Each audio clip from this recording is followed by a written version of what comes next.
Hey everybody, we are still reading Percy Jackson and the Titan's Curse. We are this far into the book, as you can see, so definitely almost done. We're in chapter 16, called We Meet the Dragon of Eternal Bad Breath, which does not sound like a person you want to meet.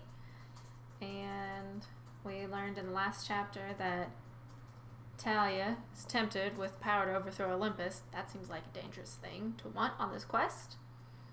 And that the next thing we need to...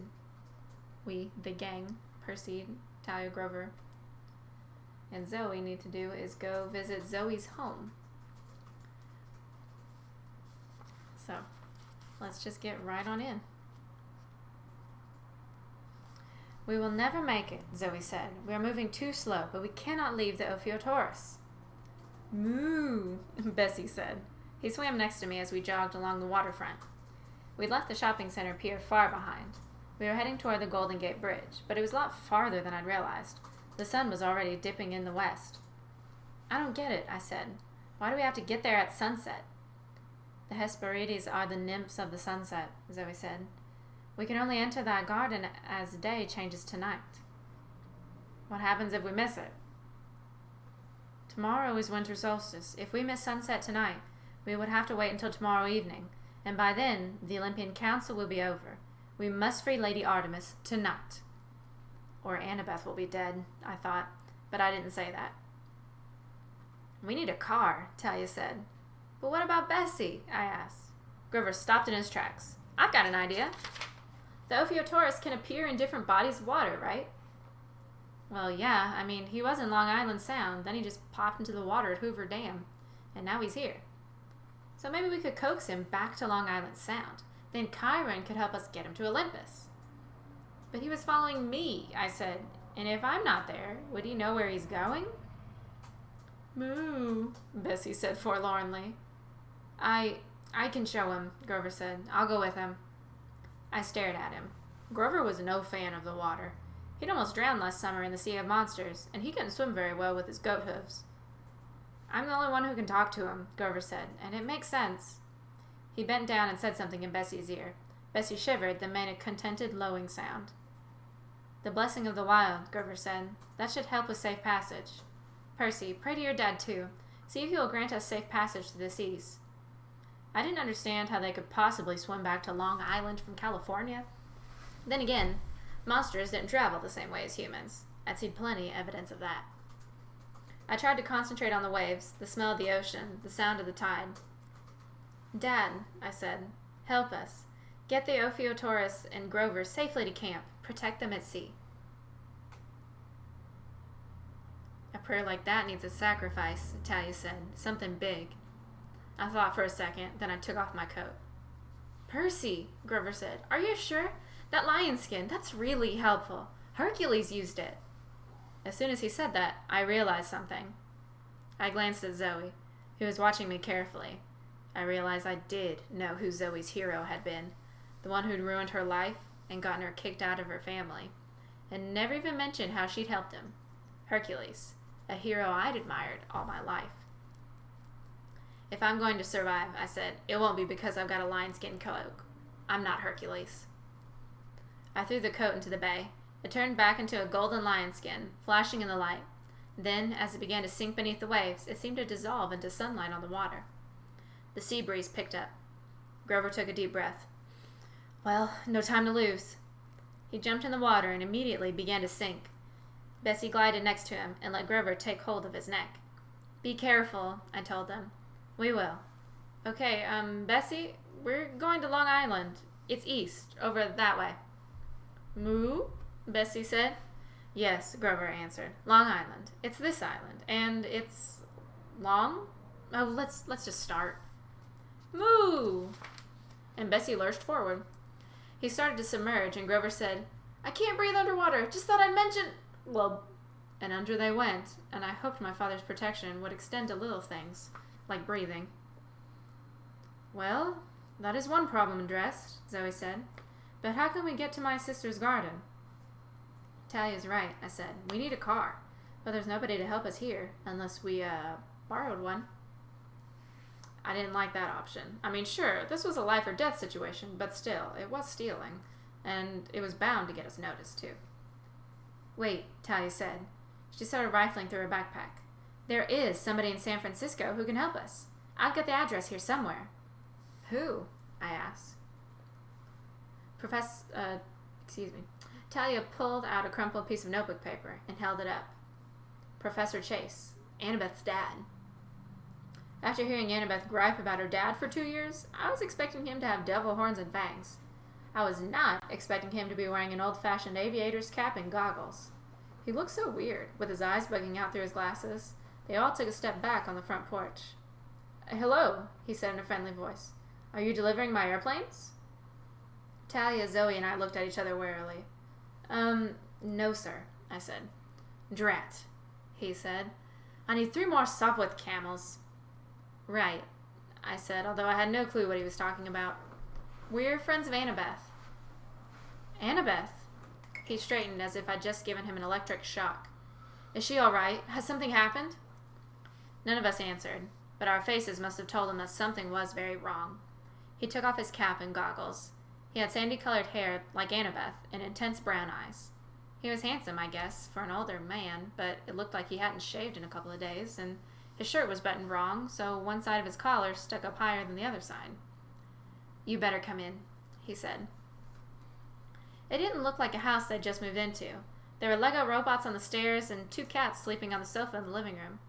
The coffee table was stacked with magazines, and a little kid's winter coat was spread out on the floor. The whole house smelled like fresh-baked chocolate chip cookies.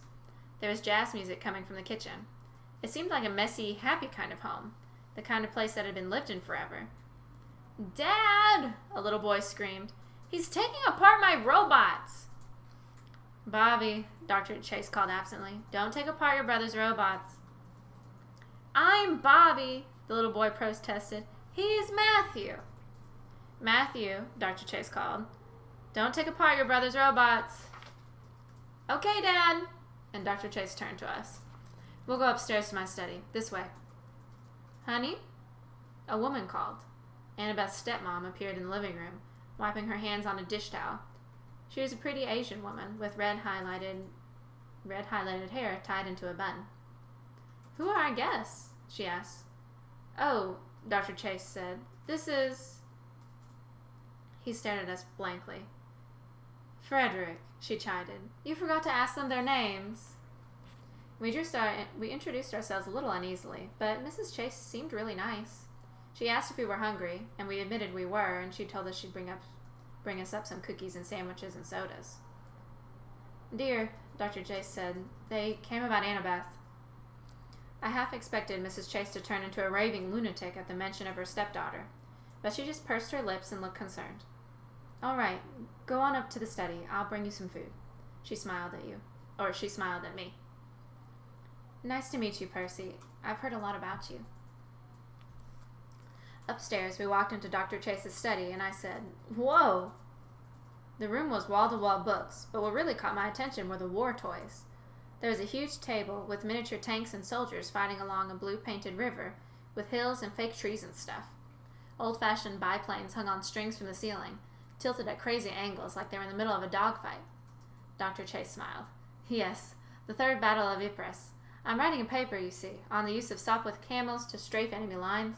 I believe they played a much greater role than what they've been given credit for. He plucked a biplane from his string and swept it across the battlefield, making airplane engine noises as he knocked down little German soldiers. Oh, right, I said. I knew Annabeth's dad was a professor of military history. She'd never mentioned he played with toy soldiers, though. Zoe came over and studied the battlefield. The German lines were farther from the river. Dr. Chase stared at her. How do you know that? I was there, she said matter-of-factly. Artemis wanted to show us how horrible war was, the way mortal men fight each other, and how foolish, too. This battle was a complete waste. Dr. Chase opened his mouth in shock. You... She's a hunter, sir, Talia said. But that's not why we're here. We need... You saw Sopwith camels, Dr. Chase said. How many were there? What formations did they fly? Sir, Talia broke in again. Annabeth is in danger. That got his attention. He set the biplane down. Of course, he said. Tell me everything. It wasn't easy, but we tried. Meanwhile, the afternoon light was fading outside. We were running out of time. When we finished, Dr. Chase collapsed in his leather recliner. He laced his hands. My poor brave Annabeth. We must hurry. Sir, we need transportation to Malpass, Zoe said, and we need it immediately. I'll drive you. It would be faster to fly in my camel, but it only seats 2. Whoa, you have an actual biplane? I said. Down at Crissy Field, Dr. Chase said proudly. That's the reason I had to move here. My sponsor is a private collector with some of the finest World War I relics in the world. He let me restore the stop with camel. Sir, Talia said, just a car would be great, and it might be better if we went without you. It's dangerous. Dr. Chase frowned uncomfortably. Now, wait a minute, young lady. Annabeth is my daughter. Dangerous or not, I can't just... Snacks, Mrs. Chase announced. She pushed through the door with a tray full of peanut butter and jelly sandwiches, and cokes and cookies fresh out of the oven. The chocolate chips still gooey. Talia and I inhaled a few cookies while Zoe said, I can drive, sir. I'm not as young as I look. I promise not to destroy your car. Mrs. Chase knit her eyebrows. What's this about? Annabeth is in danger, Dr. Chase said. On Mount Tam. I would drive them, but apparently it's no place for mortals. It sounded like it was really hard for him to get that last part out. I waited for Mrs. Chase to say no. I mean, what mortal parent would allow 3 underage teenagers to borrow their car? To my surprise, Mrs. Chase nodded. Then they'd better get going. Right. Dr. Chase jumped up and started patting his pockets. My keys. His wife sighed. Frederick, honestly, you'd lose your head if it weren't wrapped inside your aviator hat. The keys are hanging on the peg by the front door. Right, Dr. Chase said. Zoe grabbed a sandwich. Thank you both. We should go. Now. We hustled out the door and down the stairs. The Chase is right behind us. Percy, Mrs. Chase called as I was leaving. Tell her she still has a home here, will you? Remind her of that, please. I took one last look at the messy living room. Annabeth's half-brothers spilling Legos and arguing, the smell of cookies filling the air. Not a bad place, I thought. I'll tell her, I promised. We ran out to the yellow VW convertible parked in the driveway. The sun was going down. I figured we had less than an hour to save Annabeth. Can't this thing go any faster? Talia demanded. Zoe glared at her. I cannot control traffic. You both sound like my mom, I said. Shut up, they said in unison. Zoe weaved in and out of traffic on the Golden Gate Bridge. The sun was sinking on the horizon when we finally got into the Marion County and exited the highway. The roads were insanely narrow, winding through forests and up the sides of hills and around the edges of steep ravines. Zoe didn't slow down at all. Why does everything smell like cough drops? I asked. Eucalyptus. Zoe pointed to the huge trees all around us. The stuff koala bears eat? And monsters, she said. They love chewing the leaves, especially dragons. Dragons chew eucalyptus leaves, like koalas. Believe me, Zoe said, if you had dragon breath, you would chew the eucalyptus too. I didn't question her, but I did keep my eyes peeled more closely as we drove. Ahead of us loomed Mount Tamalpais. I guess in terms of mountains, it was a small one, but it looked pretty huge as we were driving toward it. So that's the Mountain of Despair? I asked. Yes, Zoe said tightly. Why do they call it that? She was silent for almost a mile before answering. After the war between the Titans and the gods, many of the Titans were punished and imprisoned. Kronos was sliced to pieces and thrown into Tartarus. Kronos' right-hand man, the general of his forces, was imprisoned up there, on the summit, just beyond the Garden of the Hesperides. The general, I said. Clouds seemed to be swirling around its peak, as though the mountain was drawing them in, spinning them like a top. What's going on up there? A storm? Zoe didn't answer. I got the feeling she knew exactly what the clouds meant, and she did not like it. We have to concentrate, Talia said. The mist is really strong here. The magical kind or the natural kind? I asked. Both. The gray clouds swirled even thicker over the mountain, and we kept driving straight toward them. We were out of the forest now, into wide open spaces of cliffs and grass and rocks and fog. I happened to glance down on the ocean as we passed a scenic curve, and I saw something that made me jump out of my seat. Look! But we turned a corner and the ocean disappeared behind the hills. What? Talia asked. A big white ship, I said. Docked near the beach. It looked like a cruise ship. Her eyes widened. Luke's ship? I wanted to say I wasn't sure. It might be a coincidence, but I knew better. The Princess Andromeda, Luke's demon cruise ship, was docked at that beach, and that's why he'd sent his ship all the way down to the Panama Canal. It was the only way to sail it from the East Coast to California. We will have company then, Zoe said grimly. Kronos' army. Kronos' army. I was about to answer when suddenly the hairs on the back of my neck stood up. Talia shouted, "Stop the car! Now!" Zoe must have sensed something was wrong, because she slammed on the brakes without question. The yellow VW spun twice before coming to a stop at the edge of the cliff. Out! Talia opened the door and pushed me hard. We both rolled onto the pavement. The next second, boom! Lightning flashed, and Dr. Chase's Volkswagen erupted like a canary yellow grenade. I probably would have been killed by shrapnel, except for Talia's shield, which appeared over me. I heard a sound like metal rain, and when I opened my eyes, we were surrounded by wreckage. Part of the VW's fender had impaled itself in the street. The smoking hood was spinning in circles. Pieces of yellow metal were strewn across the road. I swallowed the taste of smoke out of my mouth and looked at Talia. You saved my life. One shall perish by a parent's hand, she muttered. Curse him. Would he destroy me? Me? It took me a second to realize she was talking about her dad.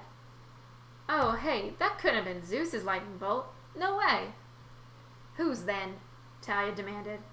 I don't know. Zoe said Kronos' name. Maybe he... Talia shook her head, looking angry and stunned. No, that wasn't it. Wait, I said. Where's Zoe? Zoe! We both got up and ran around the blasted VW. Nothing inside. Nothing either direction down the road. I looked down the cliff. No sign of her. Zoe! I shouted. Then she was standing right next to me, pulling me by my arm. Silence, fool! Do you want to wake Ladon? You mean we're here? Very close, she said. Follow me. Sheets of fog were drifting right across the road. Zoe stepped into one of them, and when the fog passed, she was no longer there. Talia and I looked at each other. Concentrate on Zoe, Talia advised. We are following her. Go straight into the fog and keep that in mind. Wait, Talia, about what happened back on the pier. I mean with the manticore and the sacrifice. I don't want to talk about it, Percy. You wouldn't have actually, you know. She hesitated. I was just shocked, that's all. Zeus didn't send that lightning bolt at that car. It was Kronos. He's trying to manipulate you, make you angry at your dad. She took a deep breath. Percy, I know you're trying to make me feel better. Thanks, but come on, we've got to go. She stepped into the fog, into the mist, and I followed. When the fog cleared, I was still on the side of the mountain, but the road was dirt. The grass was thicker. The sunset made a blood-red slash across the sea. The summit of the mountain seemed closer now, swirling with storm clouds and raw power. There was only one path to the top, directly in front of us, and it led through a lush meadow of shadows and flowers. The Garden of Twilight, just like I'd seen in my dream. Whew, and I'll stop us there. Things are getting a little intense with Percy and Talia and Zoe. Grover's off to go deliver Bessie to Camp Half-Blood. Hopefully he makes it there okay. I want to hear what you guys think. If you think Talia's going to lose it and try to get the power to overthrow Olympus herself, if you think Zeus is going to attempt to kill Talia, like the prophecy said. Well, it didn't say Zeus and Talia, but, you know, it said an Olympian would kill their child. And I want to hear if you guys think that Percy's going to get around to saving Annabeth, or if they're not going to make it in time. Until then, we've got Zoom meetings every Tuesday, Thursday, Friday at 1 o'clock, and I will see you guys there.